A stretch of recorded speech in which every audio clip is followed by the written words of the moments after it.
Welcome to another What's the Point podcast, where we talk about economic development in Wyoming and the role of government in that economic development. Today, I'm sitting down with Rob Creager of the Wyoming Energy Authority. Rob, thanks for joining us. Thanks for having me. Heck yeah. Glad you could come on over and talk a little bit about the Energy Authority. I guess before we get going, though, tell me just a little bit about you, where you're from in Wyoming, and kind of not necessarily how you got to the WEA, but how the heck did you grow up? Yeah.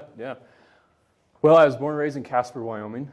Family was involved in energy growing up. My mom was a landman for about 25 years for True. My dad still works in some investment work in the energy space, and so it's kind of the lifeline of my hometown. Came here to the University of Wyoming. I graduated in Trona County High School, go Mustangs, and came here to College of Business, got a degree in finance. Actually was planning on going back home to Casper to look at a financial firm, go work with them, and there was a job fair here that they do every spring and fall here at the College of Business, and I was going around checking out the different investment banks or whatever it may have been, and I saw a banner that said Senate Budget Committee, Mike Enzi, and I was like, oh, budget, right? That'd be fun.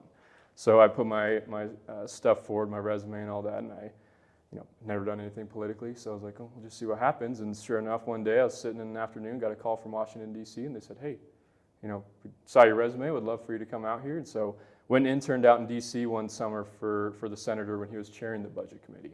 And it was the same summer that they were the majority in the Senate at the time was trying to repeal and replace the Affordable Care Act.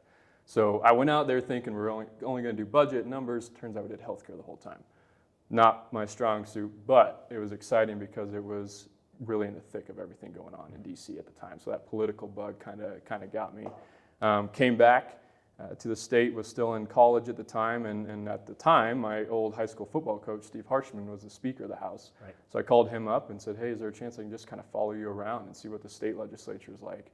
And he said, you bet. So I did that, and at the time, it was when the Capitol was still under renovation. So we were at the Jonah Building in Cheyenne, and would jump over every morning and still had that bug and was really excited, and met at the time Treasurer Gordon, and then went to work for him on his campaign, and then a little bit in his office for 4 years as a senior advisor around a really economic policy, what moves the state. And so how I got to the WEA when this role opened, knowing energy is really the lifeline of this state. Right. How are we going to move the needle? Yep. What a great opportunity. So I threw my hat in the ring and went through that selection process and been here for, it's been almost a year and a half now, and it's been great. We got a lot of opportunity, and it's right. Every day is a new challenge, which is fun. Yeah. So talk to me about the WEA, kind of just the mission. I know that prior it was two different agencies really that got combined. So tell me about the WEA. What's your purview? It's actually more than energy now. So no, absolutely. The purview, the scope continues to expand, but that's good. We got the opportunity to really go after all things energy and mineral related. Back in 2020, you're right, it was a merger of the Infrastructure Authority and the Pipeline Authority, as well as adding the State Energy Office all into one. And I think the idea around that was, we don't permit, we don't regulate, which obviously government is somewhat known for. We try to advance projects. So Infrastructure Authority, Pipeline, we're doing the same sort of thing. Let's consolidate, let's make sure we're all in the hub. And so that's what I like to tell people, that the Energy Authority, we're a small team. We're probably the smallest energy office in the whole country, even though we produce the third most energy in the country. Right. But that's just the WEA. I like to say we're the hub of energy. So the School of Energy Resources, the Business Council, right? Enhanced Oil Recovery Institute, that's all our team too. Right. We see ourselves as the hub. We try to advance energy projects, whether that be through investment. The legislature has been generous in giving us some funds to really go after what we think are good projects. And policy. If there's a state statute or even federal around permitting or something like that we see, hey, some of these projects are running into some issues for X, Y, and Z that are actually pretty simple changes in statute. Can we go ahead and do that? And that's what we try to do to move that ticker forward and hopefully continue to expand our energy capacity in the state and export it. Yeah, so let's talk about that because obviously, as you mentioned, we're like one of the biggest energy producers in the country, and we kind of keep the lights on in the country. But at the same time, we're also looking around the corner at new things. So talk a little bit about that and the role there of the Energy Authority. Yeah, I think that's the fun thing. We're in our statute, obviously coal, oil, and gas, that's what's got the state to where it is, right? So that's one of our main focuses. But we also know there's other things. And they're really, I think, before the Energy Authority was, who handles the renewable side? Obviously, nuclear is exciting now. That wasn't really talked about much before the Energy Authority. Where's that going to live? Well, it can live with us. Rare earth, critical minerals, same sort of thing. And so that's what's exciting. We have all of these different deals that we're working on, and the legislature over the years has added to that, which is great, but they've also recognized that they've added to that. So they've given us some new positions, some more folks we can go after these things to coordinate. But yeah, I mean, if you look at the makeup of energy in this country, some states want certain types of energy, some states want traditional. We're here to provide it all. You hear all the above. That's, the Energy Authority by statute is in charge of the state's energy strategy, which I think is a huge opportunity for us. One of the tricky pieces is exactly that. How do we thread that needle? How do we make sure our customers want our energy, continue to want our energy, and use it? And so, some states want lower carbon, some don't care as much. So we try to just thread that needle and make sure we can continue to be marketable to, we export our coal to half this country. How can we continue to do that and keep those numbers up? Yeah. So there's been a little bit of talk lately that the demand of electricity in the nation has gone up, and so the places where we've traditionally utilized coal and coal-fired power plants to produce that, they're maybe not going away as fast as folks thought because the demand has gone up so much. What is there a big opportunity for Wyoming there? I think there is. I think it's promising to see some of the utilities maybe walk back their retirement dates and some of those things, because we feel coal does have a bright future. Again, I mentioned that half the country takes coal. Yeah. If you look at 9 of those top states, they have renewable standards. So what does that tell us? That tells us they want cleaner power. Right. We can do that with coal through carbon capture, and that's where we put a lot of money towards point source carbon capture. Really grab those emissions before they enter the atmosphere. Because then, if that's a worry of some consumers, well, that worry is gone now. You can keep using our coal that we have an abundance of. And to your point about energy consumption, if you look at the EIA, a bunch of reports out there is that at the minimum, we're thinking by 2050, energy consumption just in the United States is going to grow by over 50%. Wow. And that's a huge deal. Yeah. How do we make that? We can't get there with just one source of energy. So that's again, that all the above mantra that we have, that's great, but it's more around more is more. That more energy is going to be needed, whether that's solar, whether that's gas, whether that's nuclear. We don't care. We just want it to have the Wyoming brand on it and send it wherever it needs to go. Right. So what are some of the, I guess, what's the vision for Wyoming? Yeah, I think you've kind of laid out the beginnings of it, but what do you see moving forward? How do we fit into that overall mix for the nation? Yeah, I mean, it's interesting, not only geographically, because when you think of transmission in the different markets, we kind of sit right there in the middle of the eastern grid versus the western. Mm-hmm. So that's an opportunity for us. Looking at our wind reserves, obviously very windy place, we can capture that. Sunny place, we can do that. But we have an abundance of coal, most in the world, right? Top 10 in gas, top 10 in oil. And something that we're super bullish on is nuclear. One of the reasons, the power's there, you've got to refuel these reactors once every 10 years, right? It's the technology's advanced, but we also have the largest uranium reserves in the country, right? So how can we make sure that we build this whole value chain here in the state of Wyoming that'll last just as long as these other industries have for us and move forward? Because again, everyone's going to need power. We're here in data center. You guys are right in the middle of that. Those things take so much power. Some have, standards for carbon, some don't.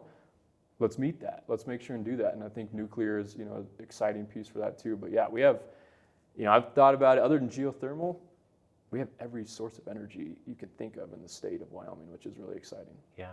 So we'll talk a little bit more about how energy. I guess we could start by talking a little bit about how energy and economic development really interplay. Let's start that by talking about the energy matching funds and how that has really, I think that's pretty exciting. One, I'll speak from our perspective at the Business Council, the fact that that the leadership in this state, in the legislature and the governor are saying, hey, we want energy to be around. We're going to do things to continue to advance that. And having the energy matching funds, that's a really good signal. So we see it as a big positive, and we think that's huge for us. But talk a little bit about that process, about the firms that we're seeing take advantage of that, and what that means for Wyoming's future. Yeah, I mean, I do have to tip our hat to the legislature and the governor for their vision years ago, saying, hey, there's the infrastructure bill had passed in D.C. how's Wyoming going to be positioned to go after some of these projects if they make sense, right? I think that's a big piece too. Not all of these programs make sense for Wyoming. That's okay. But the ones that do, and the ones that our companies in the state want to go after, how can we be positioned to help them get that? So yeah, it stood up, $100 million. Then the next year, the IRA had passed, even more opportunity for energy. Okay, let's put another $50 million towards that. Then last year, excited about some of the projects we've done, they put even more money towards that. And I think, again, talking about moving the needle, those projects are doing that, right? Whether, and the fun thing, but the also difficult pieces, as you know, our tax structure has, weighs on certain industries and certain areas more than others. Right. Obviously, coal, oil, and gas pays a lot of that. We don't always look just at revenues, though, for these. We look at what are the future market potential of these programs. Mm-hmm. So really how it works is you submit a concept paper, which companies that are familiar with DOE, we tried to gear it so it's very, it's not foreign to them when they come to us. Mm-hmm. Concept paper, high level, what are you trying to do? Do you have your money? These sort of things. And I say, do you have your money? I think a big piece of this program that's made it really work is we require a 50-50 match. Yeah. And so with that, the company's got to have a skin in the game. It's got to be cash. It's not in kind. It's not, we get the grant and we'll raise it later. It's like, today we're ready to rock and roll. We just need some assistance.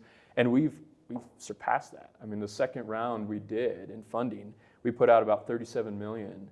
We leveraged $127 million on top of that. Nice. So I mean, that growth, that's huge investment in these communities in Sweetwater County and Campbell County and some of these areas.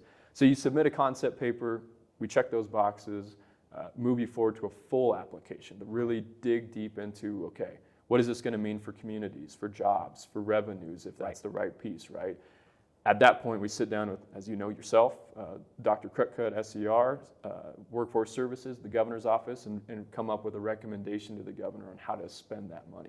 Yeah. So that's really the first time the governor sees those projects. He's taken the approach where he wants to kind of be hands off, let the people that do this every day do it, and then come to him with a recommendation on how this funding should work. And I think so far it's gone really well. We used to do quarterly.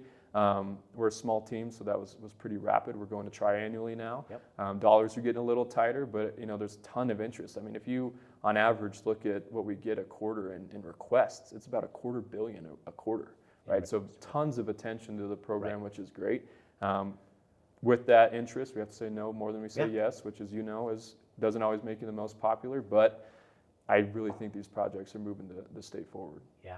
So let's dive in a little bit more on that. So as you mentioned, revenue is one metric that we look at things, but there are really many other perspectives, especially on that committee that looks at those. Talk a little bit about like the overall perspective of how important energy is in addition to revenue, because revenue is obviously an important component, but there are other things. So from your perspective, as you're looking at these projects, what are the other elements and why are they so important? Yeah, that's a great question. I mean, you guys know communities better than most. I think energy is, of course, revenues, but then it's jobs. And then it's not just jobs, it's families that grow in these communities. And I think that's just the excitement around these. Obviously, natural resource related, there's certain areas where that's where the mineral deposits are and that's where we go. But yeah, on the revenue side, I mean, we know what we're going to get from it, but it's more than that. It's kind of our image as the state, right? And we want to continue to do that even as these markets are changing, beneath us, but we want to stay ahead of that. And that's where, again, there's a couple states that have funds sort of like this, but I think the flexibility that the legislature gave us really allows us to not be hamstrung by, okay, you got to make sure it's this amount of revenue or these amount of jobs or whatever it may be. We can take that holistic view.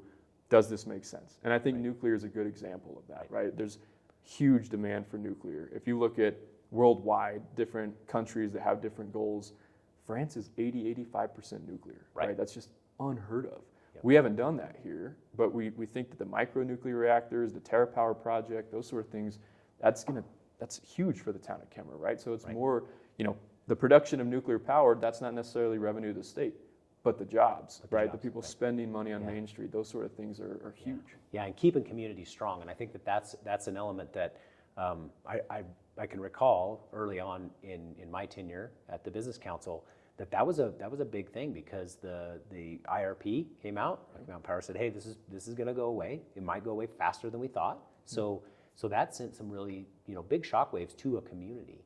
And then having that be, now the place where TerraPower is moving dirt and things are happening, that's changed that dynamic completely just in a couple years. And I think that's an element that let's maybe dive into that is how do you see the Energy Authority fitting into economic development and helping those communities continue to be strong or be strong into the future when things could be doubtful, right?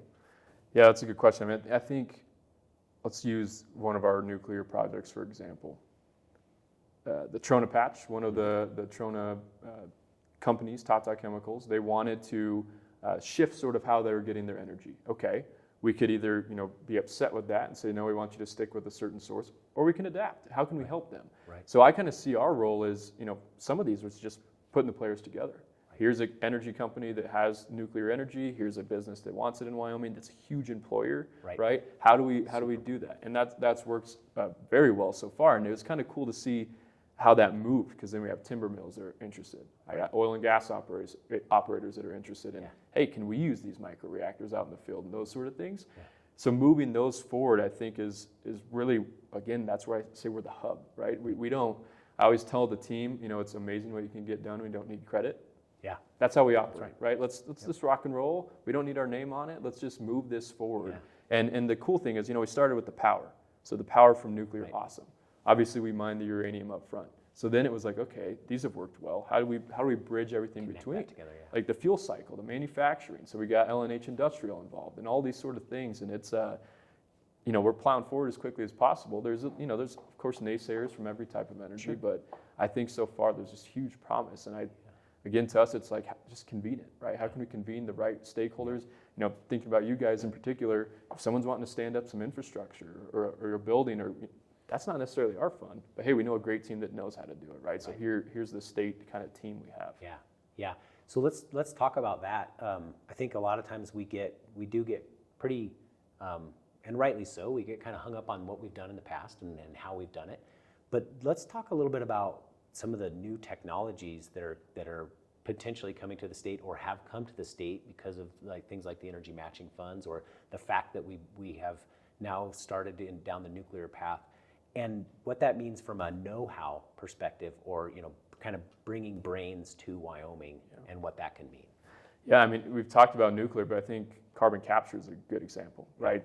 Obviously, it's a new technology, right? Coal, gas, how do we clean that up? Carbon capture. I'd say us, North Dakota, are really leading that. We have Class 6 primacy for Class 6 wells. Louisiana just got that, but that's huge, right? We can speed up this process to capture that CO2, sequester it if you want, or use it for enhanced oil recovery, or whatever means. Use it as a commodity. And so I think that know-how you're talking about, if we're one of the top states in the country that's leading carbon capture, what does that mean for, you look at all around the world that are standing up coal plants or have current coal plants that want to keep them going but want to clean that up? That is our number one goal. I tell folks that maybe are concerned about carbon capture, whether that it's necessary or not, whether or not it's too expensive. I always say, can we afford not to do this? Because in our eyes, it is for one purpose, and that is to keep our coal and gas firing. That's what we want to do. Right. And again, if we can just work with both sides on that to get that going, and we lead that technology and we export it out of Wyoming, that's huge. I mean, because there's, again, back to the 50% increase in energy, you're not going to get there turning off coal and gas. It just won't happen, right? Some people don't want to admit it, but it's just the truth. So while that's there, how do we make sure we do carbon capture on it to keep it around forever, right? And continue to use all the assets we have. And I think, if we can continue to lead that, and School of Energy Resources is doing a bunch of good research on that too. If we can lead that and export it out to not only other states, but the world, I mean, that's huge, huge economic driver for Wyoming. Yeah. So I'm going to switch gears a little bit to something that's super close to home for economic development, but it also ties into where you not just statutorily required, but as somebody who's really trying to figure out how do we break problems in the state and put pressure on them. One of the challenges that we have from an economic development perspective is the availability of power across the state. So talk to me a little bit about the Energy Authority's role in that and how you see it kind of breaking free. And again, how are we going to put pressure on this system so that we can kind of figure out what problems are really there, not about credit or blame or any of that, but just how do we fix a challenge that we do face in the state? Yeah, it's such a complicated problem. Our utilities, some are cash strapped, some, investments are tough when you're looking at, what type of energy do we invest in when, unfortunately, every 4 to 8 years out in DC, you see a huge pendulum swing. So if you're a company that plans 20 years out, that's tough, right? And I think you're seeing that somewhere in the state too. I think where the Energy Authority plays is, hey, all of this falls under our purview. How can we help, right? We're not here to say, this utility or this co-op or whatever should have done this and shame on them. No. We are where we are. Let's figure out how we can move this forward. Is that carbon capture? Is that nuclear? Is that helping on a transmission line? What is it? Because to your point, obviously we got to meet the needs of today, and Wyoming's good there, right? We don't see these blackouts you'll see in Texas or in California, and thank God we don't see that. I hope we never do. But that doesn't mean we don't need power. When we look at recruitments for new businesses coming in, we need more power. So that's, to us, is just having those conversations with folks that maybe get beat up in the public before. Say, we're not here to do that, right? We're here to help. We want to figure out how to grow that because that's going to grow this economy. That's going to make communities stronger. And that's really, I think, where we fit in is just being, we're not here with a bias. We're here to help. We're here to produce more energy. Yeah. I want to spend a little more time talking about that particular approach. And I'm not sure, I think I know how you see this, but I kind of see the same type of thing going on in the legislature. We have folks who are saying, look, let's not worry about what has happened in the past. Let's just try to fix it. We have resources right now. We have the ability to make change. We're in this mix. What problems are really out there? And I mean, are you seeing the same thing? Yeah, and I think it fits Wyoming's MO, right? We started the LLC, right? That was here in Wyoming. We led on crypto and blockchain. Like we like that forward-looking mentality, and I think the legislature carries that. Right. Obviously, there's been a lot of new legislators come on, and I think there is that hunger there to learn, right? Like how what's happened in the past? How can we help not only their communities but the state as a whole? Yeah. And I think for our sake, one thing our mission is to advocate. And we need to advocate, and part of that is education, right? Because some of this stuff is very complicated. If you look at kind of one of the fun pieces about the Energy Authority, but one of the almost impossible pieces, is being experts in all of these areas, right? Because you have a oil and gas route, right? Petroleum Association, that's what they do. They know that. You got Mining Association, that's what they do. Well, we're asked to do all of this, right? And so I think the fun piece there is, okay, how can we maybe take it out of the research side, because some of that's very technical, and explain high level to folks. Why nuclear? Why rare earth mines? Why some of these things we're doing? And I think the legislature is right there too. Why? Why should we do this? And we should be asked that. And I think the more discussions we have like this, the more discussions we have around the state to say, what do you think? Is this maybe something you don't want in your backyard? Okay, here's why we think this could maybe work, and if it doesn't, that's fine too. I have to always give a shout out to SER on this because they do a social license study every 2 years.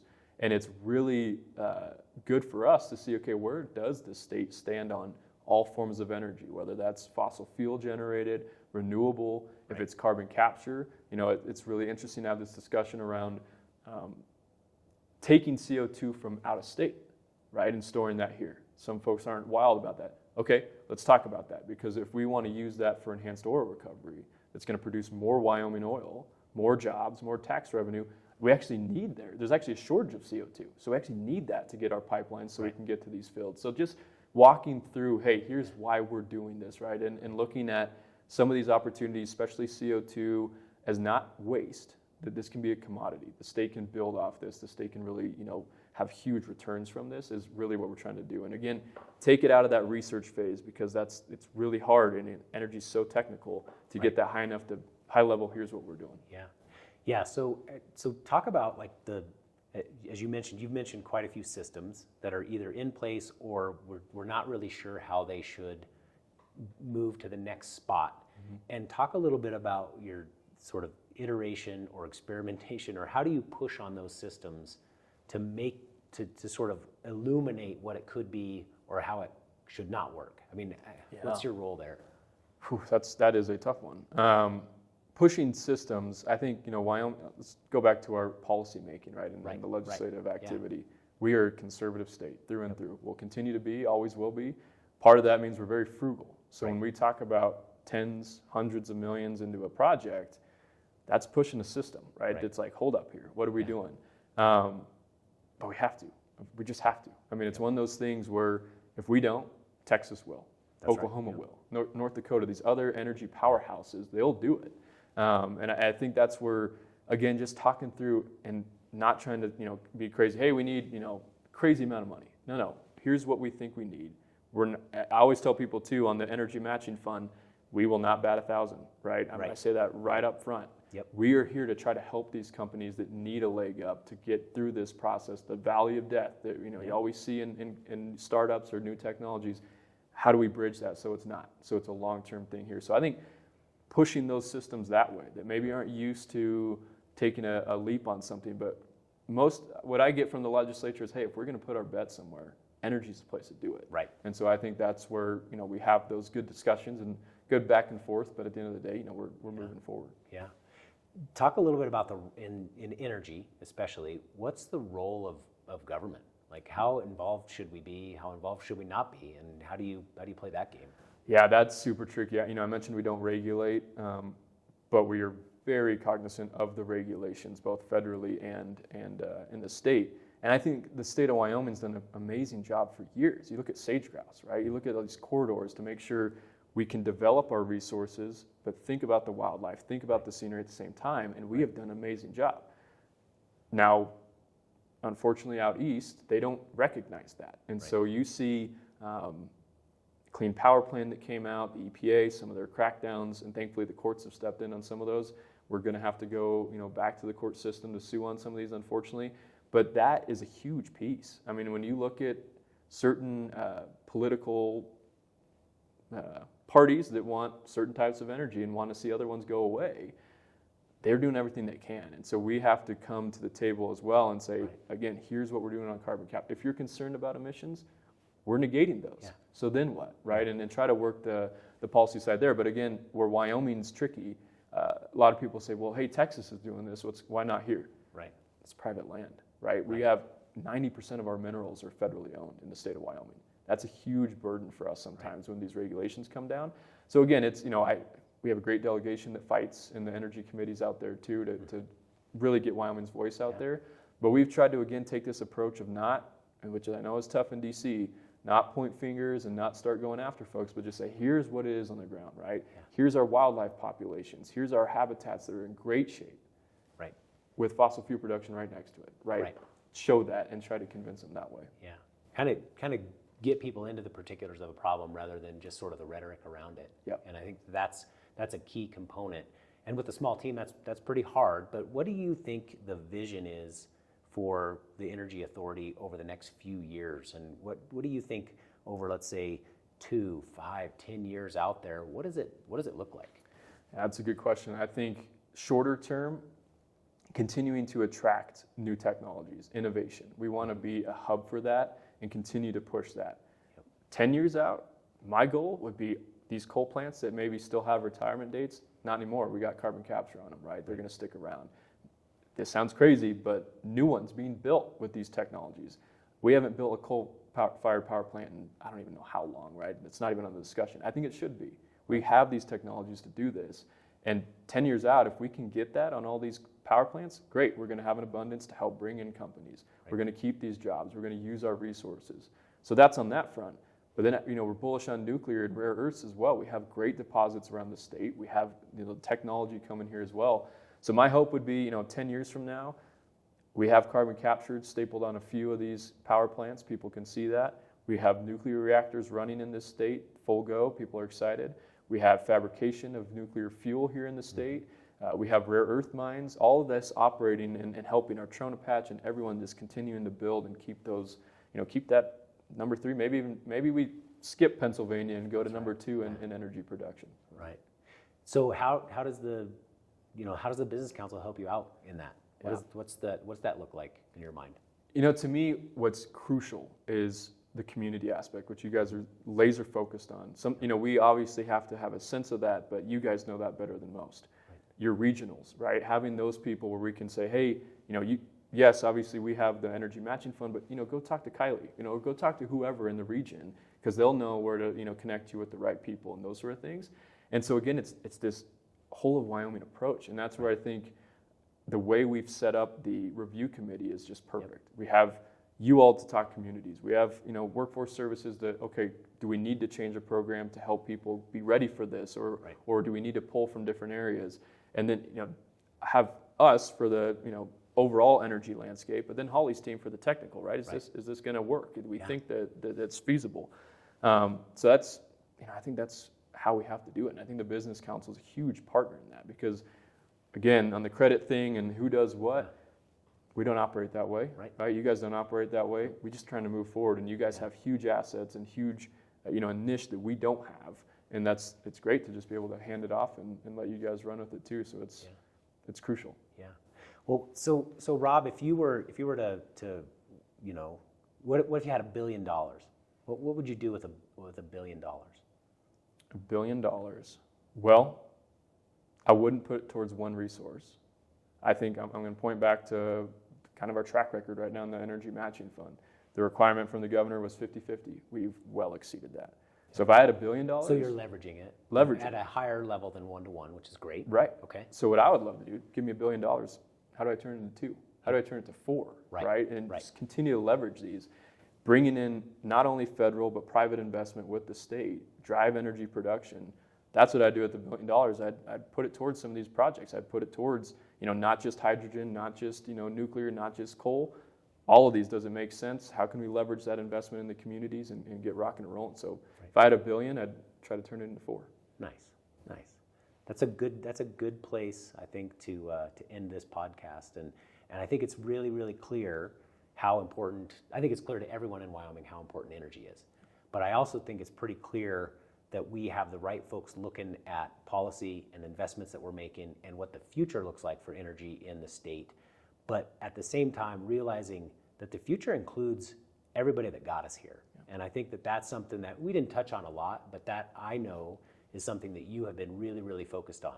The things that brought us to this point of a lot of success and, quite frankly, a lot of wealth in the state is going to continue to take us that way. And I just appreciate the fact that we're the and state. We're not the or state, right? This is about and how do we take what got us here and those legacy industries and how important they are and really leverage them for what's next. Absolutely. And make them part of what's next. And so I just appreciate the conversation today and appreciate your vision for the Energy Authority and really where it's going to make our communities a lot stronger. So thanks a ton, Rob. I appreciate it. Thanks for having me. Yeah.